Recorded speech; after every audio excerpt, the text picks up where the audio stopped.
روزے کا انعام اللہ تعالیٰ اپنی شان کے مطابق دیں گے۔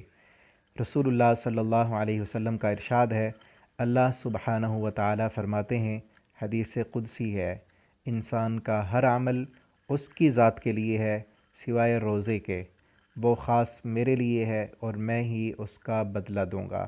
اور اللہ رب العالمین کی عطا کیا ہوگی؟ اللہ کی شان کے مطابق ہوگی، ہماری حیثیت اور ہمارے اعمال کے مطابق نہیں، بلکہ رب العالمین اپنی شان کے مطابق عطا کریں گے۔ تو اس لیے روزہ رکھیے کہ اس کا اجر اللہ تعالیٰ خود دیں گے، اور جب اللہ اجر دیں گے تو اپنی شان کے مطابق دیں گے، اور ہم دیکھ کر خوش ہو جائیں گے۔ اللہ تعالیٰ ہمیں روزے رکھنے کی توفیق دیں اور ہمیں اس اجر کا مستحق بنا دیں۔ والسلام علیکم ورحمۃ اللہ۔